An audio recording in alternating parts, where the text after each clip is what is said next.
오늘 예배에 참여하신 여러분 진심으로 환영합니다. 온라인 예배 드리시는 우리 성도님 진심으로 환영합니다. 다 같이 묵도하시겠습니다.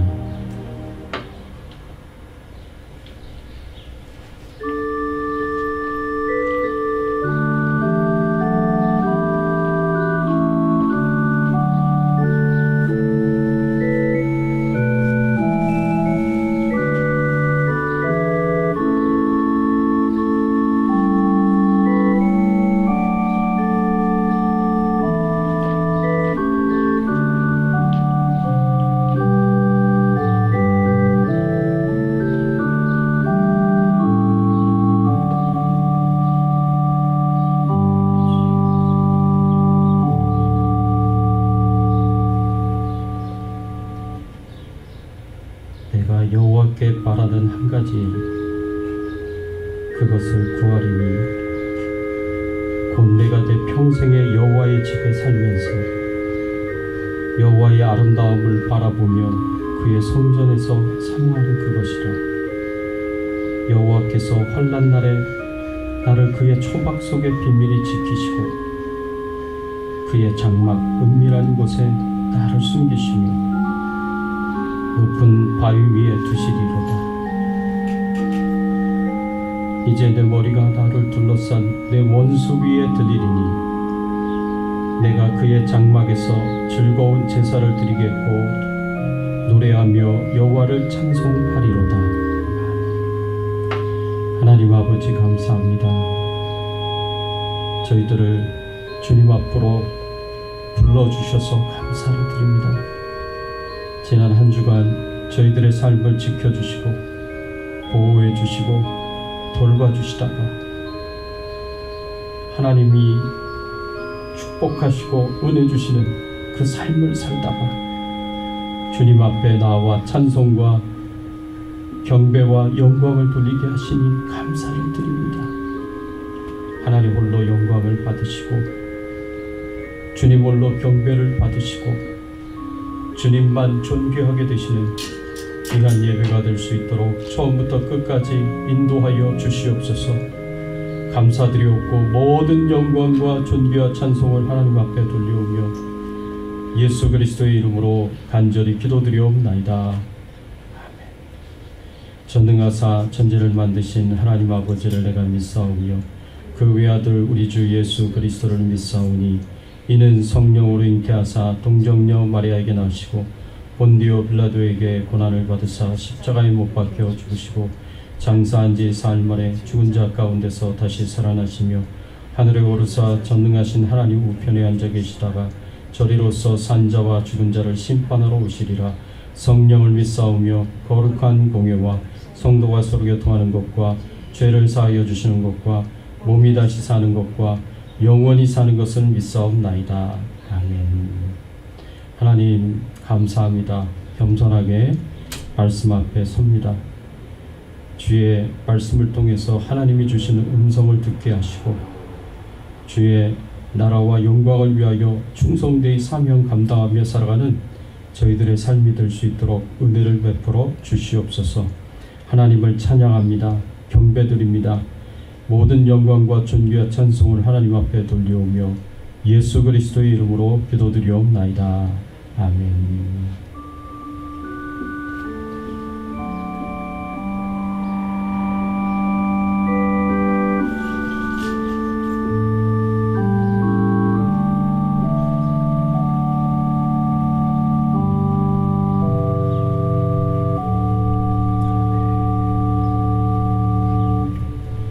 찬송 28장 고개부는 강림하사 볼륨을 조금 올려주시면 고맙겠습니다.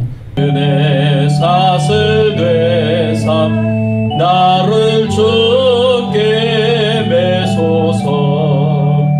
오래 마음은 연약하여 범죄하기 쉬우니 예수님이 받으시고 천국에를 지소서.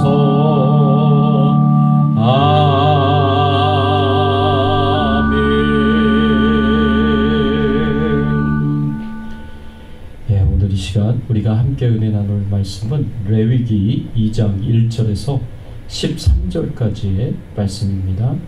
레위기 2장 1절에서 13절까지의 말씀, 예배 두 번째, 예배 시리즈 두 번째 설교입니다. 철저한 희생의 제사 소제라는 제목으로 우리가 함께 은혜를 나누겠습니다. 제가 봉독해 올리겠습니다.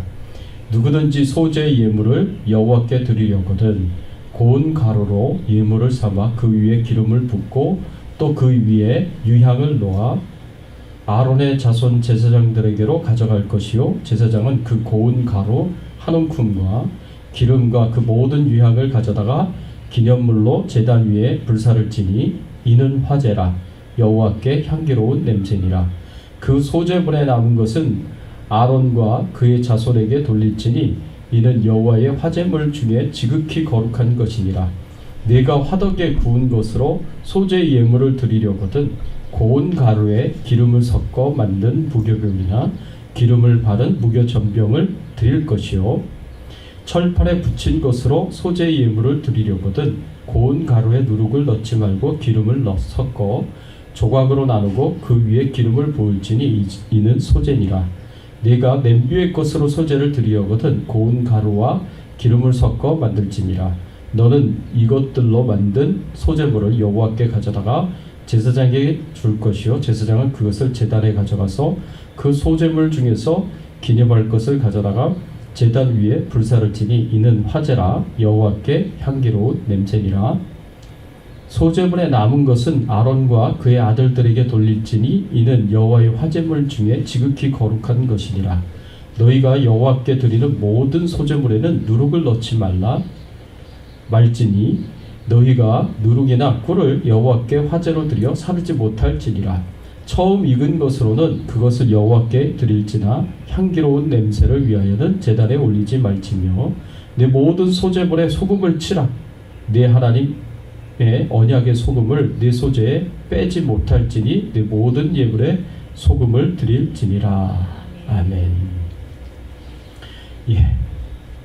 여러분, 우리는 하나님께 어떻게 예배를 드려야 하겠습니까? 우리가 지난주에는 하나님께 향기로운 제사, 번제 제사에 대해서 우리가 함께 은혜를 나눴습니다. 오늘은 소제의 제사에 대해서, 두 번째로 소제의 제사에 대해서 함께 은혜를 나누기를 원합니다. 철저한 희생의 제사, 소제의 제사입니다. 이 소제의 제사를 어떻게 드려야 할지에 대해서 오늘 본문 1절에 이렇게 말씀을 하고 있습니다. 누구든지 소제 예물을 여호와께 드리려거든 고운 가루로 예물을 삼아 그 위에 기름을 붓고 또 그 위에 유향을 놓아 라고 이렇게 말씀을 하였습니다. 소제의 제사는요, 제물을 어떤 제물을 가지고 오느냐, 곡식을 빻아서 고운 가루로 만들어 가지고 그 고운 가루를 하나님께 예물로 바치는 것이 소제의 제사입니다. 오늘날로 이야기하면 이 밀가루와 같이 이렇게 고운 가루로 곡식을 만들어 가지고 하나님 앞에 드리는 것이다 라고 우리가 생각을 할 수가 있습니다. 그런데 하나님께 이 소제의 제사를 드릴 때에는 두 가지 종류의 소제의 제사가 있습니다. 첫 번째는 감사의 제사로 하나님 앞에 정말 깊은 감사의 마음을 가지고 감사의 제사로 드리는 소제의 제사가 있고요. 또 하나는 이 자신의 죄를 회개하고 하나님 앞에 용서를 받기 위하여 속죄 제사로 드리는 이 소제의 제사가 있다라는 것을 우리가 말씀을 통해서 볼 수가 있는데, 오늘 본문의 말씀을 통해서는 우리가 하나님 앞에 감사한 마음으로 감사의 제사로 드리는 소제의 제사를 우리가 함께 살펴보기를 원합니다. 소제를 어떻게 드리는가? 이 말씀을 보니까 먼저 성전 그릇에다가 한 움큼의 그 곡식의 고운 가루를 넣고 거기에다가 기름을 넣습니다. 그리고 한쪽에다가 향유를 조금 부어서 그거를 이렇게 버무립니다. 그래서 반죽을 만들어요. 반죽을 만든 거를 한 움큼 떼어다가 번제단에 올려가서 거기에 있는 소금으로 섞어가지고 하나님 앞에 번제단에서 드리게 되는데, 여기서 이런 소제의 제사로 하나님 앞에 드리는 이 방법들을 오늘 본문에서 우리가 볼 수가 있습니다. 이렇게 소제의 제사를 드리는 그 과정들에 하나님께서 주시는 그 말씀들을 통해서 우리가 예배에 대한 중요한 교훈의 말씀들을 우리가 찾을 수가 있습니다. 그래서 예배에 대하여 하나님께서 주시는 중요한 원리들을 여기서 발견을 하게 되는데, 함께 묵상하면서 그 원리들을 통해서 우리가 은혜를 받기를 소원합니다. 첫 번째로 하나님께 드리는 예배는요, 부자와 가난한 자의 차별이 없이 하나님 앞에 드려야 됩니다. 여러분, 하나님께 드리는 예배에는 부자와 가난한 자의 구별이 없습니다. 차별이 없어요. 기본적으로 소제는 가난한 자들이 드리는 제사입니다. 소제는 제사를 드리는 사람이 소를 가지고 하나님 앞에 제물로 드릴 수가 없는 사람이, 또는 양이나 염소나 심지어는 집 비둘기나 그리고 산 비둘기를 가지고 하나님 앞에 제물을 가지고 나와서 예물을 드리지 못하고 제사를 드리지 못할 정도로 아주 가난한 사람들이 하나님 앞에 이 곡식에 빻은 고운 가루로 제사를 드리는 것이다 라고 우리가 이 말씀을 통해서 볼 수가 있습니다. 그래서 이전의 말씀에 보니까 이 가난한 자들에게 허용된 이 소제의 제사가 어떻게 하나님 앞에 드려지는가, 이전의 말씀에 이렇게 표현되어 있어요.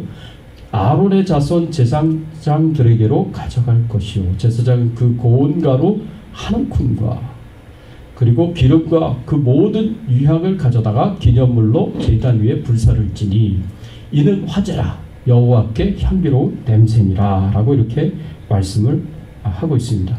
짐승을 제물로 가지고 나오지 못할 정도로 지극히 가난한 사람들이 하나님 앞에 하나님의 은혜에 대하여 깊이 감사하는 마음을 가지고 드리는 제사가 이 소제의 제사인데, 이 곡식을 하나님 앞에 가지고 오는데, 하나님 앞에 가지고 오는 이 곡식의 양이 어느 정도 되느냐, 10분의 1 에바라고 합니다.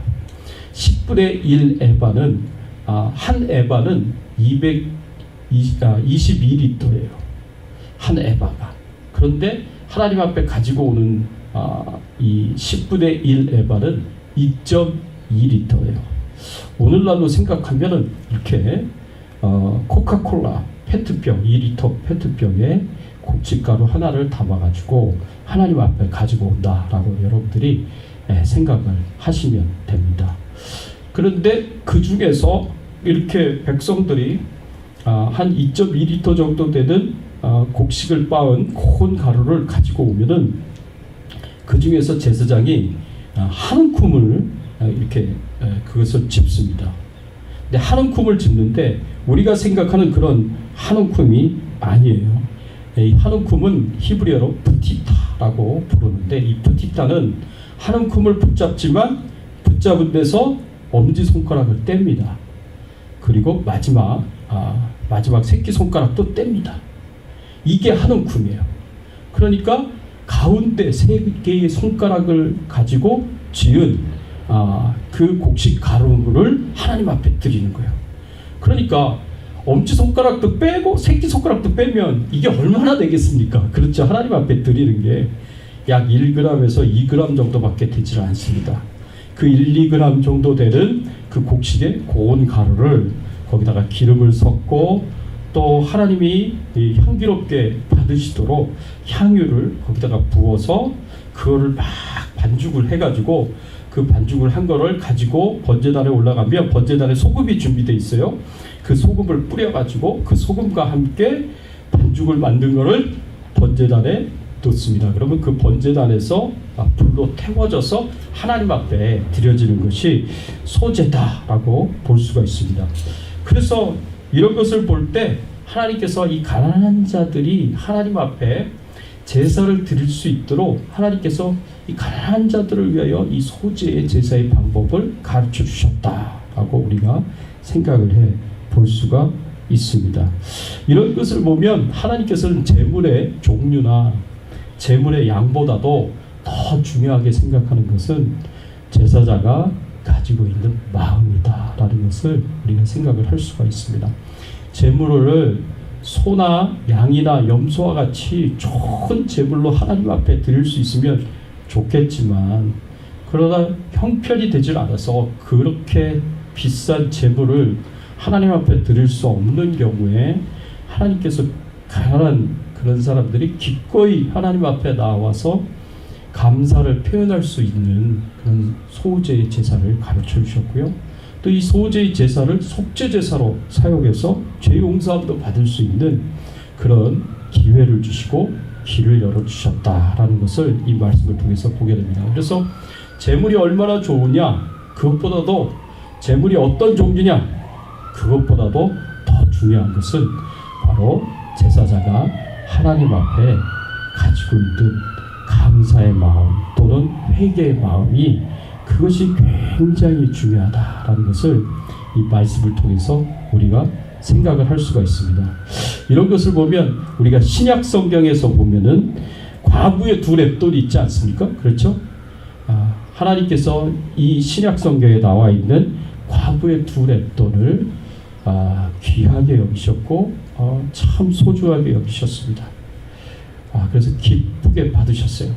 그래서 가난한 자들이 한 움큼에, 정말 한 움큼에 부티타에 그 큰 곡식 가루를 가지고 나와가지고 하나님 앞에 그거를 드린다고 하더라도 하나님께서 그것을 기쁘게 받으셨습니다. 그리고 행복해 하셨어요. 그리고 만족해 하셨습니다. 나머지 곡식 가루는 제사장들에게 주었어요. 그러면 제사장들이 그 곡식 가루를 공평하게 나누어서 거기서 그 자리에서 먹었습니다. 이 가난한 자에 대한 이런 배려들은 이 소제의 제사를 통해서 하나님이 가난한 자들을 배려하시는 것은 단순히 재물의 종류로 고운 곡식가루를 가져오는 것에만 있지 않았습니다.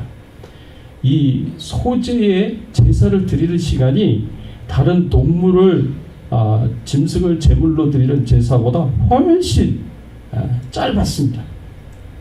그거는 가난한 자들을 위한 배려인 거예요. 하나님께서는 이 가난한 자들이 이렇게 오랜 시간 동안 제사를 드리느라고 오랜 시간 동안 시간을 쓰지 않도록, 그래서 빨리 제사를 드리고 가서 일을 하고 그날 하루하루를 먹고 살 수 있도록 그렇게 배려를 하십니다. 여러분, 동물로 짐승으로 제사를 드리는 경우에는요, 짐승으로 제사를 드리는 경우에는 처음에 그 짐승에게 안수를 한 그 이후부터 피를 다 쏟아내고 제단 사변에 다 뿌리고, 그리고 각을 뜨고 가죽을 벗기고 그거를 해체를 해가지고 번제단에 올려서 그것을 불로 태워서 완전히 제가 될 때까지도, 완전히 태워질 때까지 제사자가 그것을 끝까지 지켜봐야 돼요. 그러니까 그런 시간이 몇 시간이 걸려요. 그게 꽤 오랫동안 그것을 지켜봐야 됩니다. 그런데 이제 부유한 사람들은 그만한 시간이 있죠. 그런데 가난한 사람들은 그것도 시간이 참 힘든 거예요. 그래서 먹고 살기 바쁘니까 하나님께서 소제의 제사를 통해서 가장 빠른 시간에 하나님 앞에 제사를 드릴 수 있도록 그렇게 배려를 하셨습니다. 이런 것을 통해서 보면 하나님께서 드리는 제사의 예배에 부자든 가난한 자든 모두 차별 없이 참여할 수 있도록 하셨다라는 것을 우리가 볼 수가 있고요. 이것은 신약에서도 굉장히 중요한 예배의 원리가 되었습니다. 여러분, 야고보서 2장 1절에서 3절까지의 말씀을 보면 신약 성경에서도 부유한 자와 가난한 자의 차별에 대해서 굉장히 그 차별을 이제 두지 말라고 강력하게 명령하는 말씀이 있어요. 야고보서 2장 1절에서 3절 말씀에 제가 봉독해 올리겠습니다. 내 형제들아, 영광의 주 곧 우리 주 예수 그리스도에 대한 믿음을 너희가 가졌으니 사람을 차별하여 대하지 말라. 만일 너희 회당에 금 가락지를 끼고 아름다운 옷을 입은 사람이 들어오고 또 남루한 옷을 입은 가난한 사람이 들어올 때에 너희가 아름다운 옷을 입은 자를 눈여겨보고 말하되 여기 좋은 자리에 앉으소서 하고, 또 가난한 자에게 말하되 너는 거기 서 있든지 내 발등상 아래에 앉으라 하면, 이렇게 말씀을 하고 있습니다. 이 야고보서 2장 1절에 보니까 사람을 차별하여 대하지 말라라고 이렇게 말씀하셨습니다. 여러분, 그 당시 때 유대인 회당에는요, 그 회당에서 회당 예배를 참여하기 위해서 사람들이 찾아왔을 때, 그때 부유한 사람과 가난한 사람들 사이에 차별을 두었습니다. 어떻게 차별을 두었느냐? 부유한 사람들은 VIP석에 앉을 수 있도록 해줬어요. VIP석에.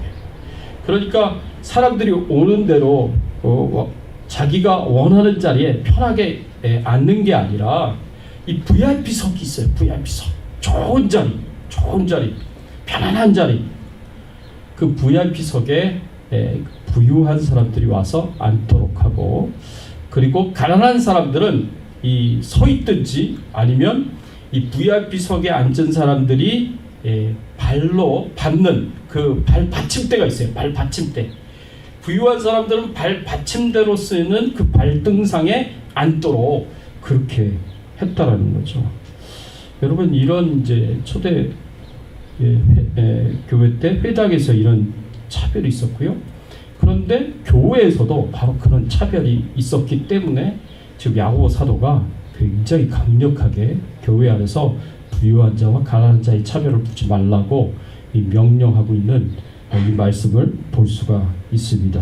그래서 우리는 어떤 사람이 가지고 있는 재물 때문에, 부유함 때문에 사회적 지위와 권세와 인기와 생김새와 영향력 같은 것 때문에 그 사람에게 더 특별한 관심을 둬서는 안 된다는 거죠.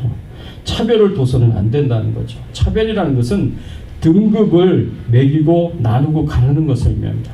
사람들마다 A등급이 있고 B등급이 있고 C등급이 있고, 이렇게 등급을 매겨가지고 차별하여 나누고 가르는, 그리고 다르게 대우하는 VIP, 그 다음에 MIP, 이런 것처럼 사람을 등급을 매겨서 차등을 두고 그렇게 대우하지 말라. 이 교회 안에서 그렇게 하면 안 된다라는 것을 성경에서는, 구약에서도 소재의 제사를 통해서 우리에게 가르쳐 주시는 교훈이고, 신약에서도 굉장히 교회 안에서 주의하며 차별을 두지 말라고 강력하게 명령하고 있는 것을 볼 수가 있습니다. 사랑하는 성도 여러분, 우리 하나님께서는요, 부유한 사람의 하나님이시기도 하시지만 가난한 사람의 하나님이시기도 하시다는 것을 우리가 꼭 기억해야 합니다. 하나님께 비싼 재물을 가지고 나와 예물을 드리지 못한다고 하더라도, 가난한 사람들이 자신의 일상적인 양식에 한 움큼의 고운 가루로 하나님께 그것밖에 예물을 드리지 못한다고 하더라도 이것으로 하나님께 감사의 표현을 한다면 하나님께서는 기쁘게 받으셨고 만족해 하시면서 받으셨습니다. 어떤 차별 없이 편애 없이 모든 사람이 하나님 앞에 예배를 드릴 수 있다라는 것이 이 소재가 우리에게 가르쳐주는 중요한 교훈입니다. 두 번째로 하나님께 드리는 예배는요, 철저하게 자신을 죽이는 희생과 거룩한 삶을 영원히 드리는 것입니다. 이 소재를 드리는 방식을 이 말씀을 통해서 보면 하나님께서 우리에게 가르쳐주는 교훈이 굉장히 깊이가 있습니다. 그래서 우리가 그 교훈을 좀 나누기를 원합니다. 소재는요, 곡식의 고운 가루로 하나님 앞에 드렸습니다.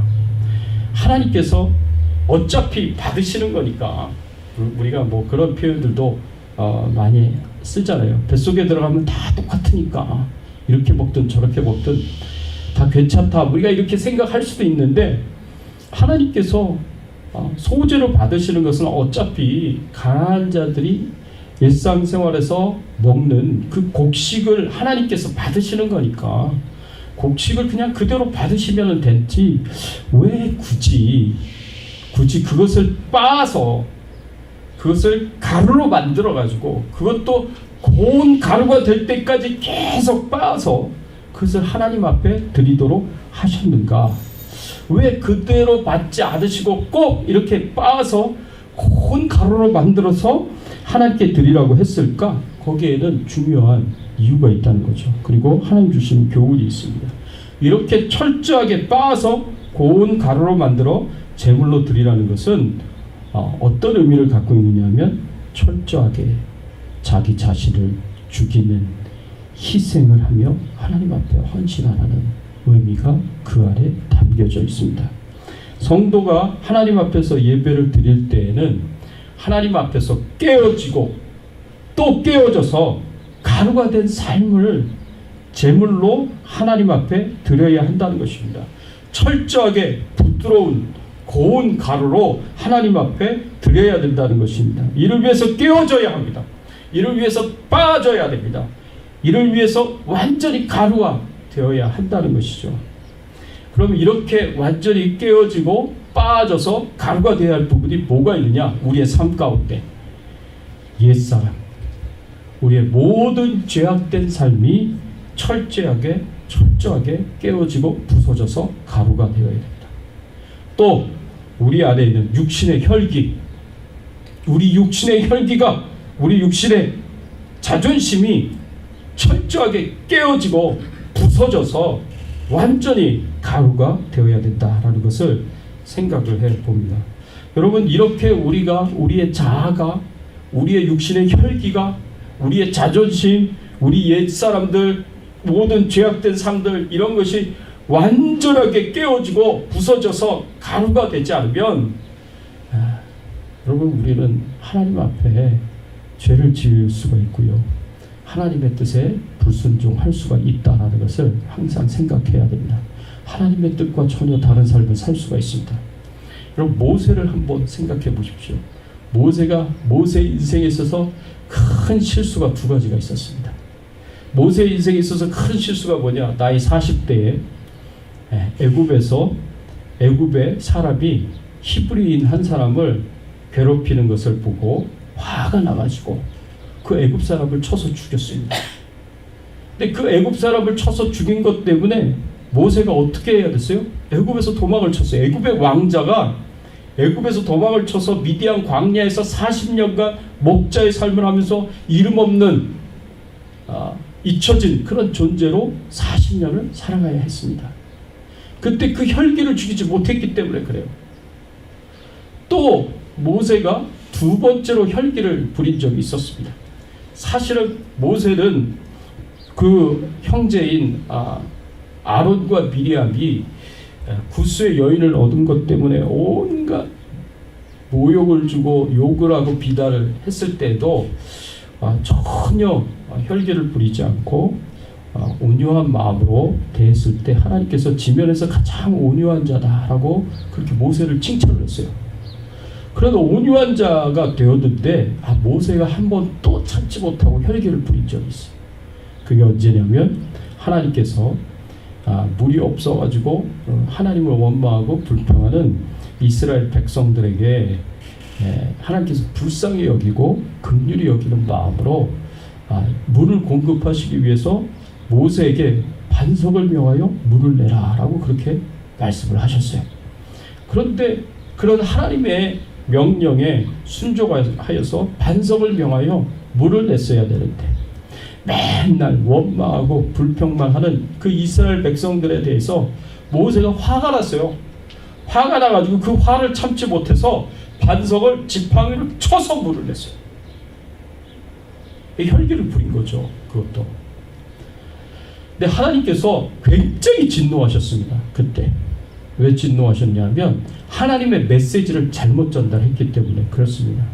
하나님께서는 비록 원망하고 불평하는 이스라엘 백성들이지만 그 원망하고 불평하는 이스라엘 백성들을 책망하시지 않고 오히려 불쌍히 여기고 긍휼히 여기셔서 그 이스라엘 백성들에게 물을 주시려고 하셨는데, 사랑의 마음으로 물을 주시려고 하셨는데, 그래서 하나님의 말씀대로 순종하게 되면 하나님의 사랑의 메시지가 전달이 됐어야 되는데 그만 화를 내고 지팡이를 쳐서 물을 내는 바람에 이스라엘 백성들에게 사랑의 메시지가 전달이 된 게 아니라 하나님의 진노의 메시지, 분노의 메시지가 전달이 된 거예요.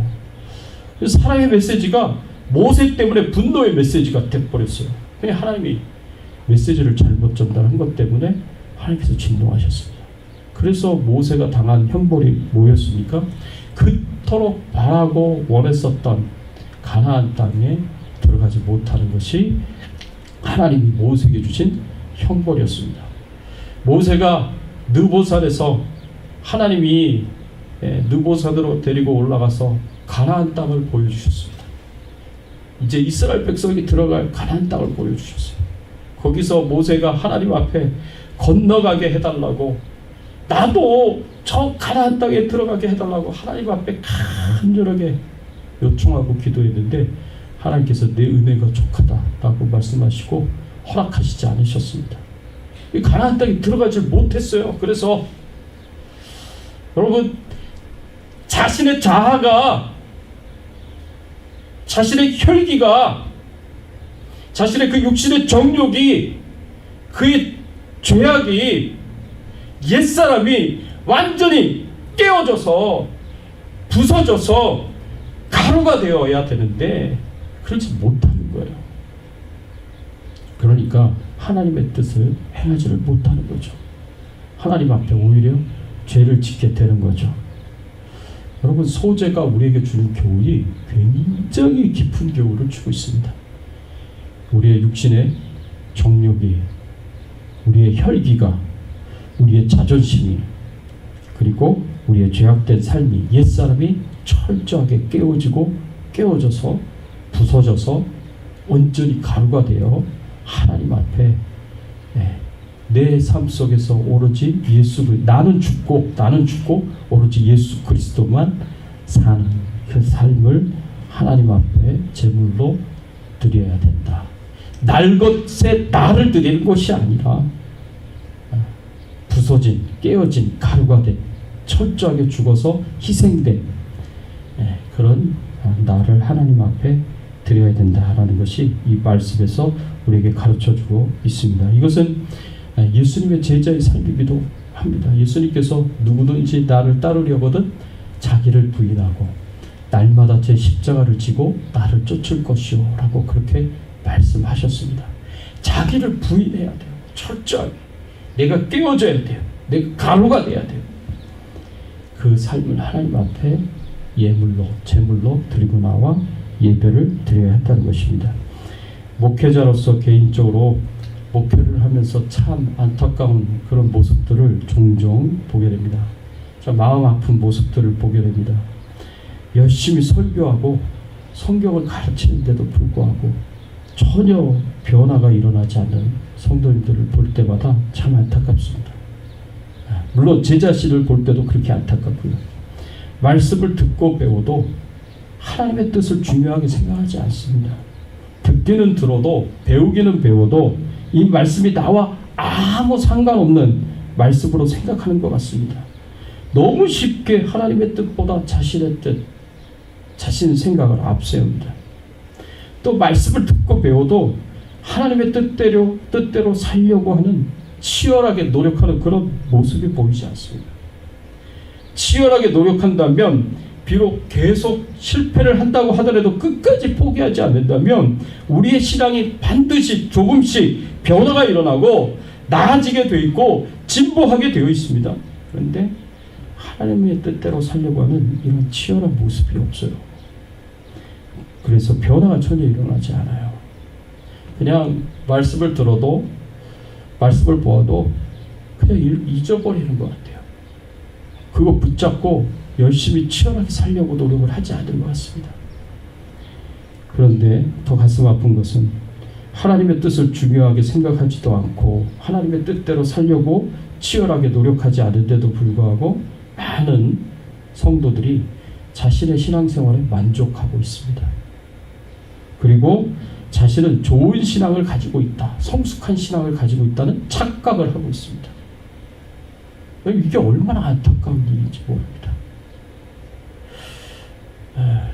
우리가 우리 자신들을 돌아보면서 내가 정말 얼마나 깨어져야 되느냐, 내가 얼마나 부서져서 가루가 되어야 되느냐. 여러분이 빨리 자기 자신을 깨뜨려서 부서뜨려서 가루로 만들어서 그렇게 철저하게 자기는 철저하게 죽는 희생의 삶을 살지 않으면 하나님께서 계속해서 여러분들에게 망치질 하십니다. 환난과 어려움과 고난을 통해서 계속해서 여러분들을 깨뜨리실 것입니다.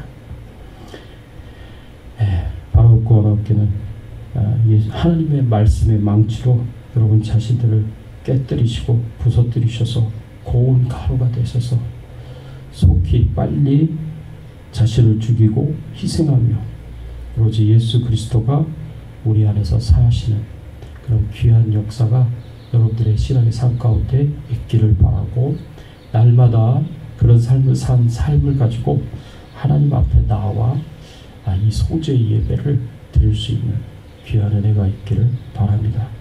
두 번째로, 이 소재의 고운 가루에는요, 누룩도 넣지 말고 꿀도 넣지 말아야 된다 라고 그렇게 가르치셨습니다. 여러분 11절 말씀 한번 보세요. 11절 말씀에 보면 이렇게 말씀하고 있습니다. 너희가 여호와께 드리는 모든 소재물에는 누룩을 넣지 말지니 너희가 누룩이나 꿀을 여호와께 화제로 드려 사르지 못할지니라 라고 이렇게 말씀을 하고 있습니다. 누룩을 넣지 말고 꿀을 넣지 말라 라고 그렇게 말씀을 하셨습니다. 여러분, 누룩은 음식을 발효시켜서 부풀리는 성질이 있기 때문에 성경에서는 주로 타락하고 부패한 죄악과 그 죄악의 전염성을 가리킬 때 상징적으로 표현하는 단어입니다. 예수님께서 사두개인과 바리새인의 누룩을 조심하라 라고 했을 때는 사두개인과 바리새인들의 그 부패한 죄악들, 그리고 그 죄악이 갖고 있는 그 전염성을 경계하고 조심하라고 그렇게 말씀을 하시는 거예요. 그러니까 하나님 앞에 제물로 드리는 이 소재의 부드러운 가루에는 이렇게 죄악이 섞여서 들어가면 안 된다는 거죠. 죄악된 삶이 섞여서 들어가면 안 된다는 거예요. 누룩을 넣지 말라는 건 바로 그런 의미의 말씀입니다. 그래서 여러분들이 하나님 앞에 나와서 제물로 드리는 여러분의 삶에는, 매주 예배를 드리면서 하나님 앞에 제물로 드리는 여러분들의 제물에는 이 죄악된 삶이 섞이지 않도록 해야 된다는 것이 이 말씀이 우리에게 가르쳐주고 있는 교훈입니다. 또 꿀을 섞지 말라고 하셨어요. 꿀. 여기서 꿀은 뭐를 상징할까요? 이 꿀은요, 육신의 편안함과 안락함, 그리고 세상의 쾌락을 상징합니다. 소재의 제물에 꿀을 섞지 말라는 것은 예배 때 하나님께 제물로 드리는 우리의 삶에 육신의 안락을 추구하고 쾌락을 추구하는 삶을 섞지 말라는 것입니다. 육신의 안락과 세상의 쾌락은 성도들이 가야 할 길과 정반대의 길이에요. 속담에 이런 말이 있지 않습니까? 서 있으면 앉고 싶고, 앉고 있으면 눕고 싶다. 이게 사람의 마음이거든요. 그러니까 사람의 마음이 육신의 편안함과 안락함을 추구하게 돼 있다는 거예요. 이런 육신의 안락함과 편안함을 추구하는 그 삶, 이 쾌락을 추구하는 삶, 이것 가지고 하나님 앞에 나와 우리의 삶을 제물로 하나님 앞에 드리지 말라는 것입니다. 여러분, 예수님에게 행한 마귀의 세 가지 유혹 중에 세 번째 유혹을 생각해 보십시오. 사단은요, 예수님을 지극히 높은 산으로 데려갑니다. 그곳에서 천하만국과 모든 영광을 다 보여줍니다. 그리고 내게 엎드려 절을 하면 내가 이 모든 것을 너희에게 주겠다라고, 너에게 주겠다라고 예수님에게 유혹을 합니다. 여러분, 이 세상의 천하만국과 그 영광은 뭘 의미하냐면 하나님 나라가 아니라 세상 나라의 그 영광을 이야기합니다. 세상 나라의 왕들이 누리는 그 모든 삶을 다 보여주는 거예요. 세상의 왕들이 온갖 부귀영화와 가장 막강한 권세를 가지고, 그리고 그 부귀영화와 권세가 가져다주는 편안함과 안락함, 그리고 쾌락을 누리면서 살았습니다. 이 세상이 줄 수 있는 최고의 세속적인 그 영광을 사단이 예수님에게 다 보여주면서 내게 엎드려 절을 하면 내가 이 모든 것을 너희에게 주겠다 하고 그렇게 유혹을 한 거예요. 그런데 이 사단의 제안은요, 파격적인 제안이에요. 왜냐하면 자기가 가지고 있는 모든 것을 예수님에게 다 내어놓겠다라고 말하는 것하고 똑같습니다. 그러면 예수님께서 이 세상에 오신 목적이 쉽게 이루어질 수가 있어요. 예수님이 이 땅에 오신 목적이 뭡니까? 사단에게 사로잡힌 그 영혼들을 다시 되찾아오는 것이 예수님이 이 땅에 오신 목적이 아닙니까? 그래서 사실은 예수님에게 유혹한 이 세 번째 유혹은 뭘 의미하느냐? 내가 굳이 십자가의 고난과 죽음의 길을 걸어가지 않는다고 하더라도 내가 가지고 있는 모든 것을 너에게 다 내놓겠다. 네가 편안하게, 너 쉽게 내 뜻을 이룰 수 있도록 내가 가지고 있는 것 모든 것을 다 내놓겠다. 괜히 십자가의 고난과 죽음을 당할 필요가 없다. 그러니까 나에게 엎드려 절하여 경배만 하면 된다. 사단의 유혹이 바로 이런 유혹입니다. 여러분, 사단은요, 예수님에게 편안한 길, 안락한 길, 쉬운 길, 그리고 쾌락의 길, 세상의 영광, 세속적인 영광을 누리는 삶이니까 제시를 한 거예요. 여러분, 우리가 편안한 길만, 안락한 길만, 세상의 즐거움을 찾는 길만 따라가다 보면은 하나님이 원하시는 그 길을 걸어가는 것이 아니라 사단이 유혹하는 그 길을, 우리 인생이 파괴가 되고 우리 인생이 망가지게 되는 그 길을 걸어가게 될 수가 있다는 거죠. 예수님께서는 그것을 거절하셨어요. 왜 거절하셨느냐? 예수님이 십자가의 고난을 당하고 죽음을 당하시는 것이 하나님의 뜻이기 때문에 그렇습니다. 아무리 쉬운 길이라고 할지라도, 아무리 편안한 길이라고 할지라도, 아무리 안락한 길이라고 할지라도 그것이 하나님의 뜻이 아니면 가지 말아야 되는 겁니다.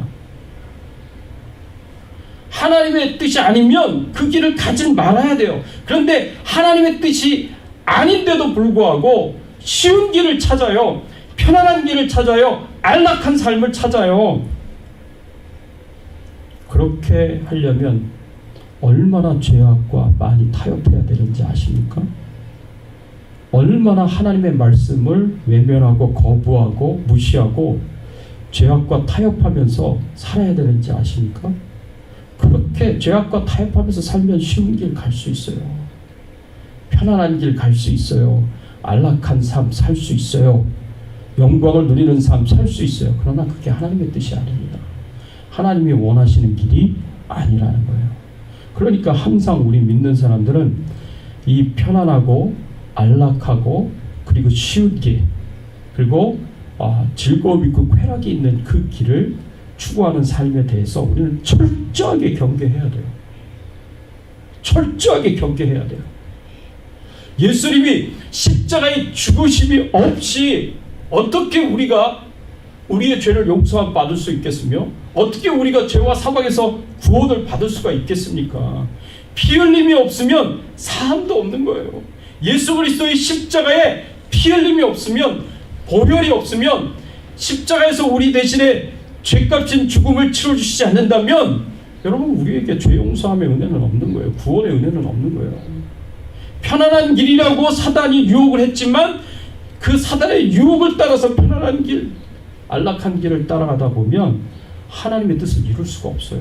하나님의 구원 계획을 성취할 수가 없는 거예요. 그러니까 편안한 길을 예수님께서 거부하신 거예요. 안락한 길을 거부하신 거예요. 오히려 고난의 길을 가시는 거예요. 그게 하나님의 뜻이니까. 그 고난과 죽음을 통해서 우리에게 구원받을 수 있는 길을 활짝 열어주신 것입니다. 그래서 고난이요, 그래서 고통이요, 그래서 어려움이요, 그게 하나님의 길일 수 있습니다. 하나님 우리를 인도하시는 길일 수 있습니다. 우리 예수 믿는 사람들은, 하나님의 사람들은요, 중요한 것은 편안한 삶이 아니에요. 안락한 삶이 아니에요. 쉬운 삶이 아니에요. 세속적인 영광을 누리는 삶이 아니에요. 우리에게 중요한 것은 하나님의 뜻입니다. 하나님의 뜻을 이루는 삶입니다. 하나님이 우리를 향하여 가지고 계시는 그 계획을 성취하는 삶입니다. 사단이 제시하는 이런 편안함과 안락함과 세속적인 영광에는 피 흘림이 없었어요. 죄사함이 없었어요. 구원이 없었어요. 그러나 기꺼이 그 모든 유혹을 뿌리치시고 하나님의 뜻대로 십자가의 고난과 죽음을 당하신 예수 그리스도 때문에 우리의 모든 죄가 용서함을 받았고 구원을 받았습니다. 여러분들이 하나님 앞에서 신앙생활을 할 때도 마찬가지예요. 편안함과 안락함을 추구하지 마십시오. 하나님의 뜻을 이루는 삶을 추구하십시오. 거기에 어떤 고난이 있다고 하더라도, 어떤 고통이 있다고 하더라도, 어떤 불편함이 있다고 하더라도, 어떤 고단함이 있다고 하더라도 기꺼이 주님이 원하시면, 주님이 뜻하시면 그 길을 가셔야 됩니다. 그게 하나님의 뜻입니다. 마지막 세 번째로, 소재의 고운 가루에는 기름과 유향과 소금을 넣어야 됩니다. 소재의 고운 가루에 누룩과 꿀을 넣으면 안 되었지만 기름과 유향과 소금은 넣으라고 그렇게 명령하셨습니다. 오늘 본문 2절 말씀에 보니까 이렇게 말씀을 하셨습니다. 아론의 자손 제사장들에게로 가져갈 것이요, 제사장은 그 고운 가루 한 움큼과 기름과 모든 유향을 가져다가 기념물로 제단 위에 불사를 지니 이놈하제라. 여호와께 향기로운 냄새니라 라고 이렇게 말씀하셨어요. 왜 기름을 넣으라고 하셨을까요? 왜 유향을 넣으라고 하셨을까요? 거기 중요한 영적인 의미가 있습니다. 기름은 신약적인 의미에서 보면 구약적인 의미에서도 마찬가지입니다. 성령을 가리킵니다. 이 말씀은 우리가 하나님 앞에 드려야 할 제물로서 우리의 삶에는 성령 충만한 삶을 드려야 되고 성령의 인도하심을 받는 삶을 드려야 된다는 것입니다. 또 유향은 하나님께 향기로운 그런 제물이 되기 위해서 드리는 건데, 하나님이 무슨 삶을 향기롭게 여기시겠습니까? 하나님께서 기뻐하시는 순종의 삶을 드리는 것입니다. 하나님 기뻐하시는 순종의 삶을 드렸을 때 하나님께서 향기롭게 받으시는 거예요. 그리고 소금을 제물에 넣으라고 말씀하셨어요. 그게 13절 말씀에 나옵니다. 13절 말씀에 내 모든 소제물에 소금을 치라. 소금을 치라. 내 하나님의 언약의 소금을 내 소제에 빼지 못할지니 내 모든 예물에 소금을 드릴지니라 라고 이렇게 말씀하셨습니다. 여러분, 소금은요 부패하지 않게, 변하지 않게 만드는 특성이 있습니다. 그래서 소금을 칠하는 것은 뭘 의미하느냐? 하나님과 하나님의 백성들 간의 그 언약의 관계가 변화되지 않도록, 부패하지 않도록, 그렇게 늘 영원하도록 소금을 칠하고, 그런 의미에서 이 말씀을 주셨습니다. 하나님은 아무런 문제가 없어요. 하나님과 우리 사이의 관계 속에서 하나님은 항상 신실하시고 성실하신 분이십니다. 변함이 없으신 분이에요.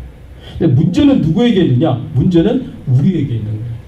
우리는 항상 신실하게, 성실하게, 변함없이 하나님을 대하지 못해요. 늘 가까이 했다가도 멀어지게 되고, 하나님과 친밀한 교제를 나누다가도 멀어지게 되고, 하나님께 충성스럽게 섬기지 못할 때가 많습니다. 그런데 이 소금을 칠하는 것은 뭘 의미하느냐? 늘 변함없는 하나님의 신실함과 성실함과 충성스러움처럼 우리도 하나님께 신실하고 성실하고 충성스러운 삶을 제물로 드리라라고 말씀을 하고 있는 것입니다. 사랑하는 성도 여러분, 우리가 하나님께 드리는 예배는요, 부자와 가난한 자의 차별이 없는 예배입니다. 하나님께서는 부유한 사람은 부유한 대로, 가난한 사람은 가난한 대로 모두 하나님께서 기뻐하시고 만족해 하실 수 있는 예물을 가지고 와서 하나님 앞에 예배를 드릴 수 있도록 그렇게 하셨습니다. 뿐만 아니라 하나님께서는 우리가 아무리 가난하다고 하더라도 하나님께 예배를 드리러 나올 때 빈손으로 나오지 않도록 하셨습니다.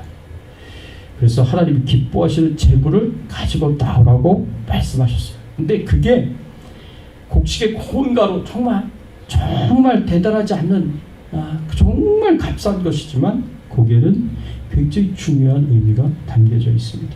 나의 옛사람과 나의 죄악된 삶이 철저하게 깨어지고 부서지고 내 육신의 혈기와 자존심이 철저하게 깨어지고 부서져서 내가 완전히 죽는 희생의 그 삶을 제물로 드리기를 하나님께서는 기뻐하십니다.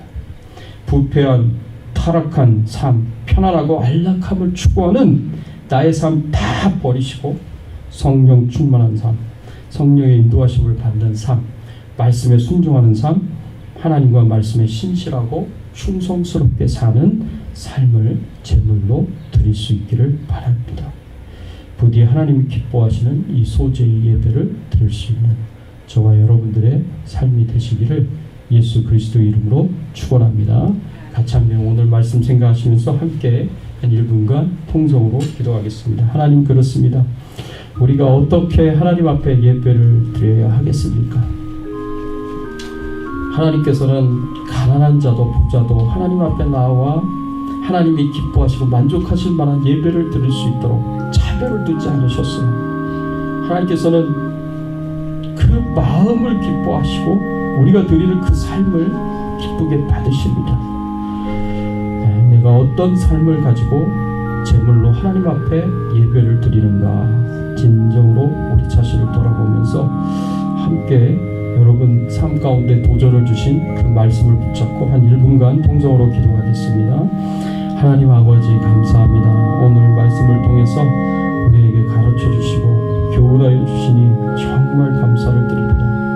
하나님, 우리의 그 옛사람과 죄악된 삶이, 우리의 혈기가, 우리의 자아가, 우리의 자존심이 철저하게 깨어지고 부서져서 가루가 되기를 원합니다. 온전히 부서져서 가루가 되어서 철저하게 나는 죽고 나는 철저하게 희생되고 오로지 예수 그리스도만 살아서 역사하시는 그 삶을 하나님 앞에 드리기를 원합니다. 성령 충만한 삶을 드리게 하시고 성령의 인도하심을 받는 삶을 드리게 하시고 하나님의 말씀에 순종하는 삶을 드리게 하시고 하나님과 말씀에 신실하고 성실하게 충성스러운 삶을 우리가 하나님 앞에 드릴 수 있도록 하나님께서 은혜를 베풀어 주시옵소서. 타락하고 부패한 삶, 편안하고 안락함을 추구하는, 쾌락을 추구하는 우리의 모든 세속적인 삶은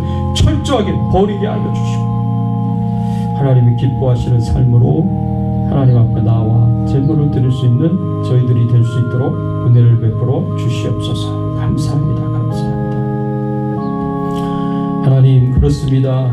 우리 예수 그리스도는 철저하게 자기 자신을 부서뜨리고 완전히 가루가 되어서 하나님의 뜻만, 하나님의 계획이 성취되는 그 일에만 그 삶을 철저하게 드리고 희생하면서 사명을 감당하였던 것처럼 하나님, 저희들의 모든 죄악된 삶이, 옛사람들이, 우리의 혈기가, 우리의 자아가, 우리의 자존심이 철저하게 깨어지고 부서져서 가루가 되어서 우리는 죽고 예수 그리스도만 사는 삶을, 성령 충만한 삶을, 하나님의 말씀에 순종하는 삶을, 하나님께 신실하게 성실하게 충성되이 산 삶을 하나님 앞에 예물로 제물로 드리며 살아갈 수 있는 저희들의 신앙의 삶이 되게 하여 주시옵소서. 감사드리옵고 예수 그리스도의 이름으로 간절히 기도드리옵나이다. 아멘. 할렐루야. 우리 앞뒤에 있는 분들과 함께 인사를 나누겠습니다. 반갑습니다. 잘 오셨습니다. 라고 인사를 나누겠습니다. 반갑습니다. 잘 오셨습니다. 교회 소식 알려드립니다. 현장 예배를 위한 주정부 가이드라인을 따라서 교회와 개인 방역 잘 지켜주시기를 부탁을 드립니다. 제가 백신 2번째 샷을 지난 주중에 맞았습니다. 목요일 날 맞고 첫날은 괜찮더라고요. 2번째 날 금요일 날은 좀 몸이 많이 무거워지더라고요. 많이 피곤하고 그래서 많이 잤어요. 그리고 어제 토요일 날이 3번째 날이었는데 3번째 날에 한 오후가 되니까 몸도 가벼워지고 많이 회복이 됐습니다. 그래서 지금은 많이 좋아졌습니다.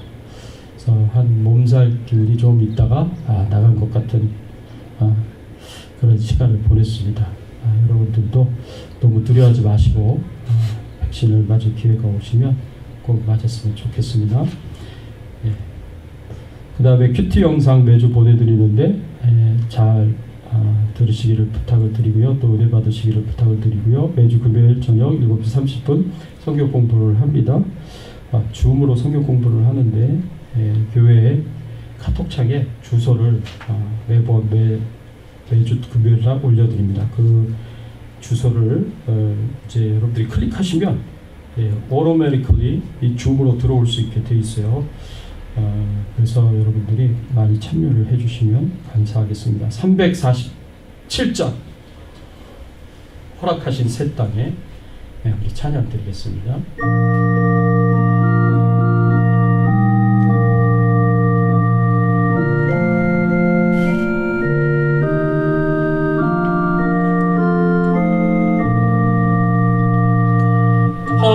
허락하신 새 땅에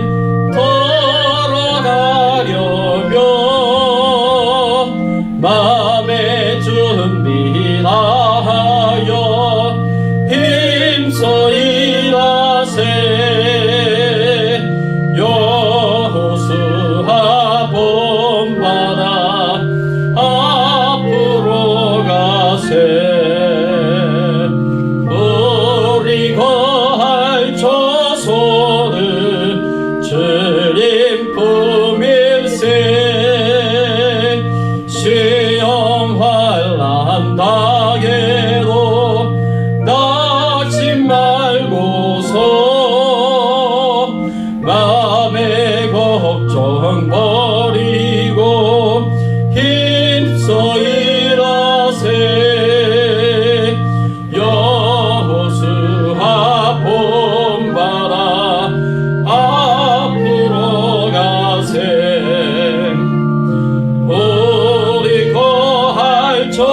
저소는 주님 품일세.